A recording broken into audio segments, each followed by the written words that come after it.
Hey everybody, welcome back. I'm very excited for this video. In about 12 minutes, you are gonna know all there is to know about how to install an aftermarket head unit and also gauges on a 1996 through 2004 Mustang with the 460 sound system. Now, if you don't have a Mustang and you clicked on this video, that's okay too, because all of these concepts I'm about to show you will apply to just about any stereo upgrade that you may do on any other car. This is just a bit more specific because this car had a stock amplifier built in as it was a upgraded sound system from the factory, so there's some little things there to see. If you tuned in just to check out the stereo portion, that'll be up first. If you're interested in installing gauges, that will be the second half of the video, and down at the bottom here, I will post the timestamp of when you can click ahead if you're just interested in looking at that portion. But I will say, I think it's good if you want to watch the whole video because I do show you how to tie in both of those systems together to minimize wiring, minimize future issues you may run into by splicing in all these different parts in your car. I show you a real nice, cool, simple way to do it here with my 1997 Mustang Cobra. So if it's your first time watching, glad to have you. If you've been watching for a while, glad to have you back. Let's dive right into it. I bought the car, this is what it came with. Obviously this is not the stock head unit. Somebody has replaced this at some point. This is, however, the stock, as far as I know. Do I got a tape deck too? Damn it, no tape. It is the stock CD changer. This is going to come out. So normally you would have a tool that would go in, pull that out. I'll show you that in a second. I think to replace this, I can just kind of start, pulling things out. Nice thing, well, depending on how you look at it, maybe you think it's nice, maybe you think it's cheap, but these Mustangs are really easy to take apart the interiors of. They kind of use some cheap plastic, but hey, it's all good. You're not buying this thing to be a luxury car. To remove this, you just take your time and you'll just pop this out. Now, I mentioned the cigarette lighter because it is connected down there, and you do need to remove that before you pull too hard. And this part should just more or less pop right over. All right, Sally. Jesus.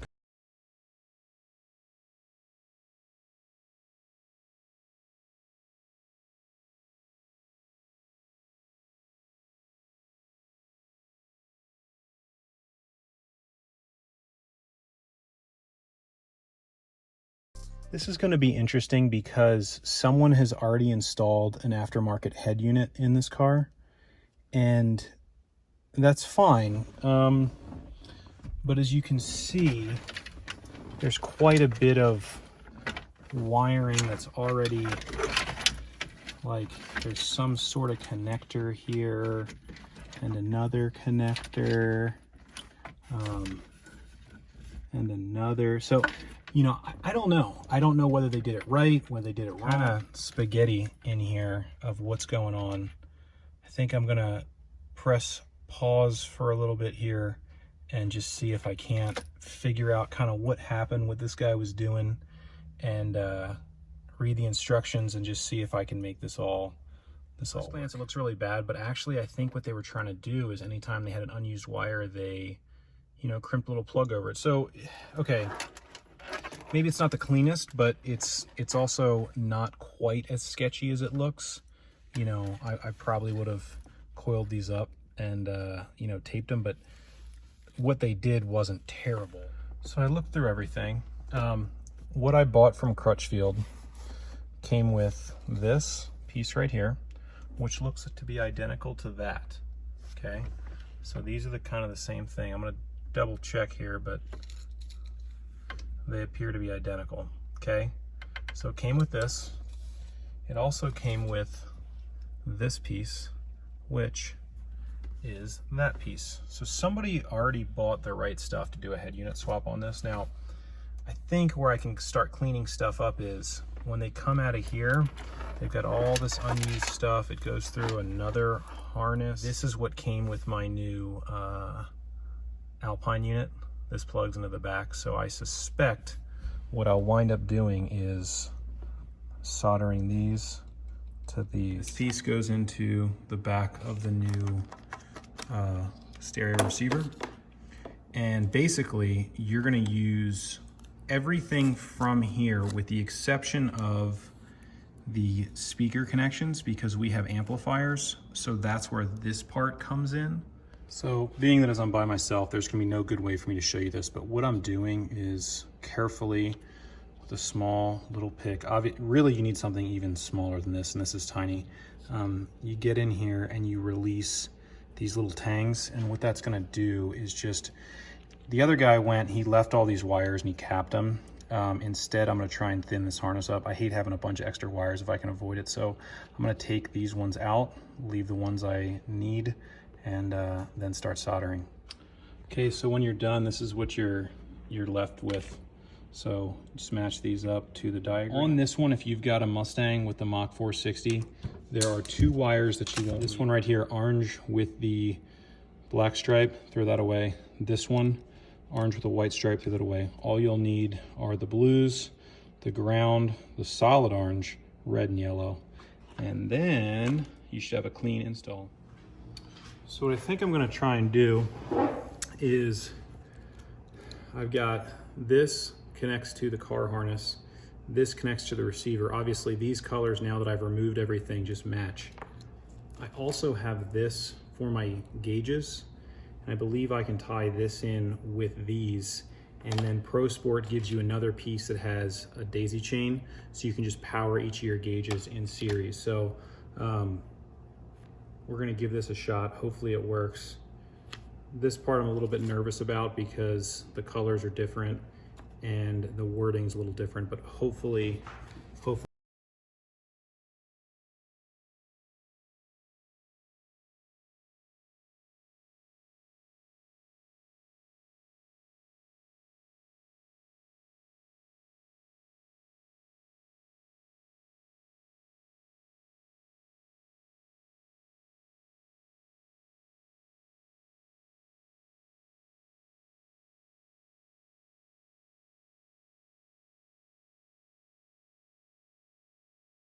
I'm pretty excited about this, guys.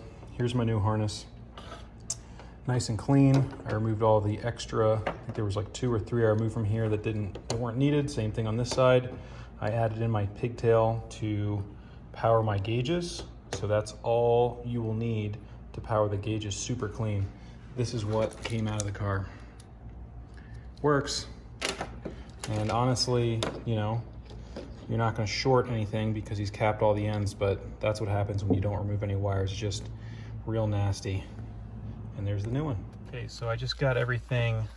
Obviously, this isn't the final routing, but just test fitted. I just test the stereo. The stereo works. But the big thing is whether or not my little piggyback is going to work. So I will say the connectors in the back of this, when you press them in, they don't lock, which I don't love, but obviously once it's all in there, it really shouldn't come loose. So this is oil temperature. It should be around ambient. Okay, that's a sign. Let's see where we're at. I was trying to play some music for you guys, but I can't with when I'm filming. But the good news is it looks like it works. So let's install it the rest of the way. Okay, so in case you're wondering how the gauge pod gets installed, it doesn't come with any instructions, but basically this piece slides into where your old CD player would be. It fits pretty firmly. And they give you these little brackets. Those go in, they get sandwiched up in there, and then you've got little Allens. You'll need a tiny small, this is a standard Allen key for the hardware. A little fun note here, looks like these got punched out, and there's a little burr on the inside, and it will not fit over the gauge. So you're gonna have to come in with a file and really carefully file that so that the gauges will started out with like 120 grit sandpaper. I tried to file. If you had a curved, maybe it's like a rotary file, that would probably work. Otherwise, 60 grit sandpaper. So once you get them through, they're gonna look like this. Now they have these little stud extensions, we'll call them. They use a 5.5, I know, a 5.5 millimeter. Basically you put those on, and then you put that on over top.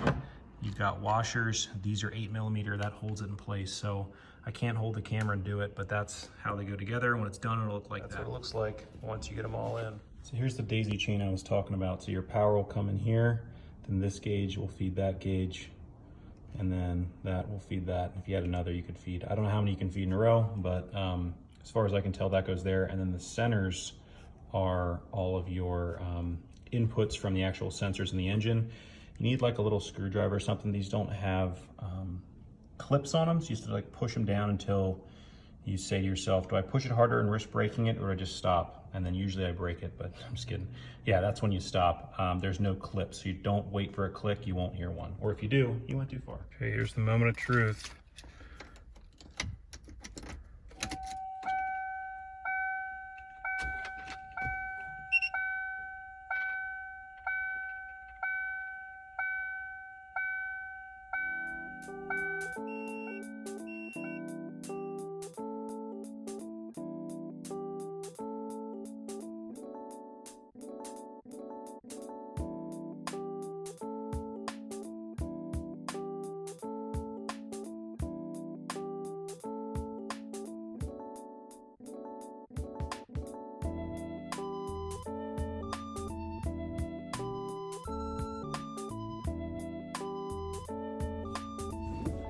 Hey everybody, thanks for watching the video. I hope you learned something. This car, if you've been following my channel, I bought this car and got it for a good deal. Had to tow it home, got it back running again, just got it through emissions. I'm getting to the point where I'm ready to get it tagged. That's the next step. That's going to happen this week. We're getting closer and closer to getting it on the racetrack, and that's the ultimate goal. So if you like this information and you want to learn more about this specific car, check back on my channel. I've got more videos that go through kind of the start to where I am right now with the car. There are still a few more things to be done. Ultimately, I want to get this car on the racetrack, and in order to do that, I need to address some suspension issues, brakes, and basically all the other little maintenance things. As with any older car, this is a 1997, you are going to run into issues, and I have uncovered more issues as I started to fix stuff. So I kind of knew that was going to happen. But again, I'm making good progress, and in the next video, I think we'll go back to the whiteboard and I'll show you what I've done so far and what I have left. And the list is getting very short. Another cool thing that I have coming up is this exhaust is going to go.